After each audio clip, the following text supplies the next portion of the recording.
Numéro 2. Il ne serait pas sage de consolider vos dettes. Transformer plusieurs petites dettes en une dette considérable peut rendre plus probable que vous rencontrez des problèmes financiers. Par exemple, la consolidation de vos dettes ne pourra pas réduire vos paiements mensuels et vous allez créer un créancier qui sera plus rapide d'ester en justice si vous tombez. De plus, si vous décidez de déposer faillite, le créancier peut s'opposer que la dette soit éliminée. Numéro 3. Ne prenez pas les avances de fonds d'une carte de crédit afin de payer une autre. Aussi, ne transférez pas des soldes de carte de crédit d'une à l'autre.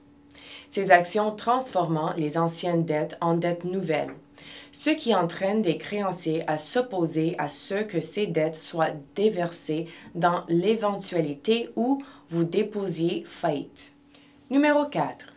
Ne retirez pas ou n'empruntez pas d'argent de votre régime de retraite pour payer vos factures, surtout vos cartes de crédit.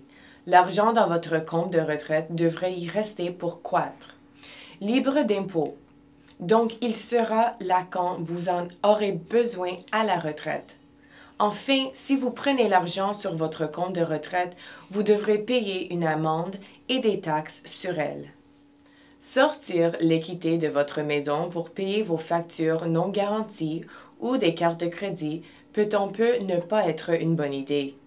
Si cela résoudre votre problème financier et que vous pouvez permettre les paiements qui en découlent, il pourrait être bénéfique. Cependant, si vous n'avez pas les moyens de compléter les paiements mensuels qui en résultent, vous risquez de perdre votre maison.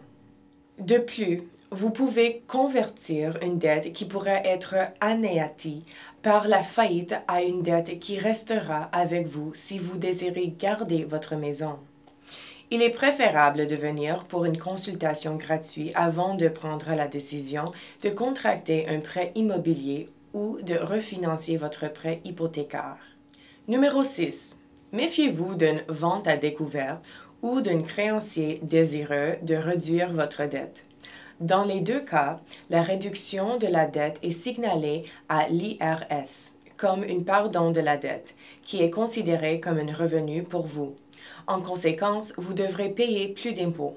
Vérifiez auprès de votre comptable pour savoir si vous devez payer des impôts. Il sera mieux d'éliminer ces dettes par dépôt de faillite et d'éviter des taxes supplémentaires. Numéro 7.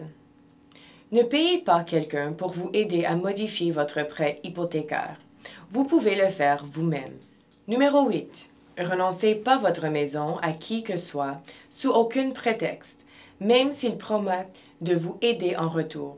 Beaucoup de gens malhonnêtes cherchent à prendre avantage d'une situation désespérée par le vol de votre maison ou vous causeront à tomber plus profondément dans les dettes.